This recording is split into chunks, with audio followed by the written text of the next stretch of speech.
All right, let's continue then with the next step. I wanted to point out to you guys the equivalence in English. And again, you have all this in the PowerPoint, so you can go over it on your own.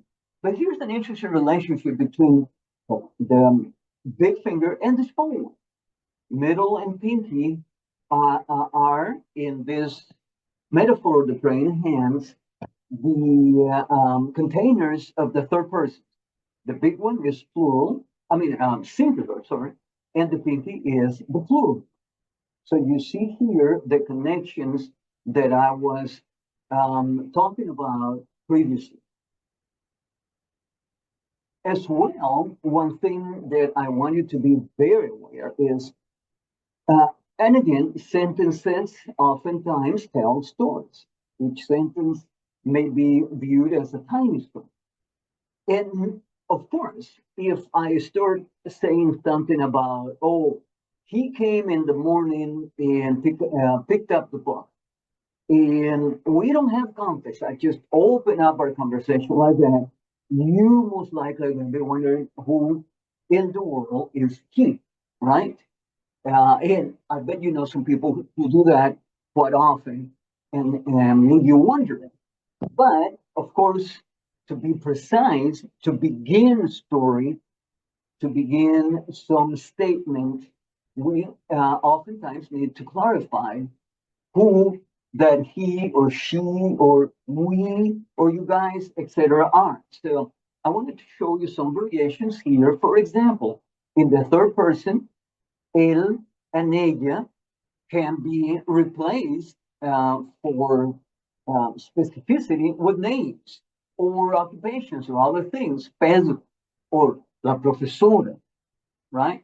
Notice that in the fourth finger, the we, the nosotros, anytime I add someone else to yo, the simple addition ends up in a nosotros, right?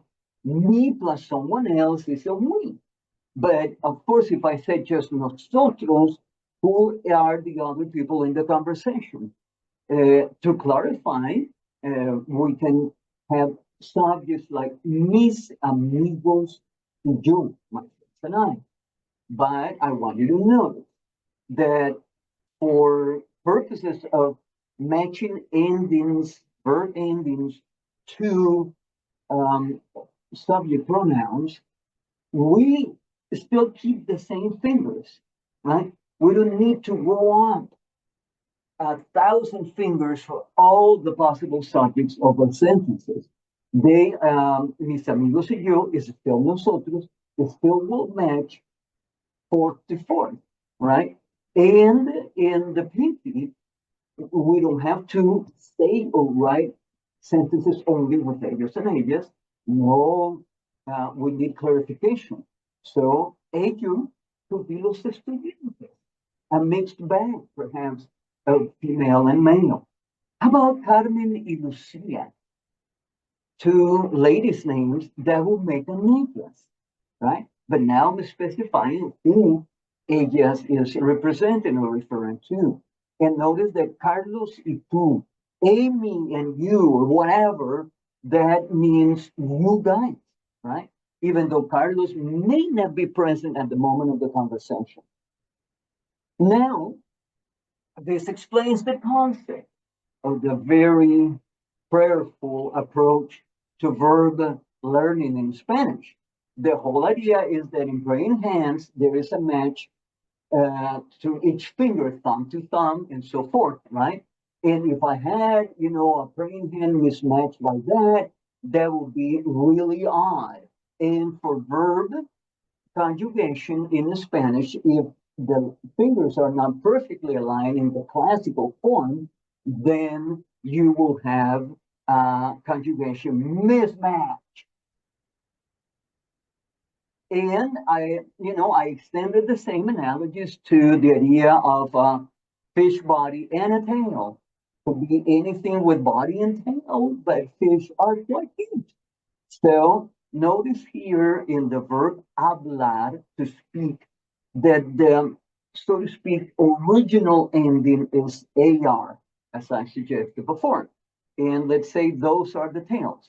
Well, here, you keep the body, don't touch the body, but you can touch the tail.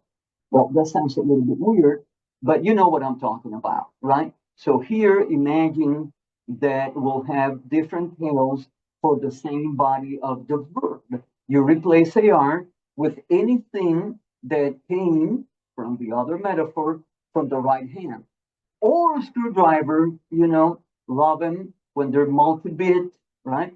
And let's imagine that the original bit is the AR ending in this case, but for each different job, you need a different bit.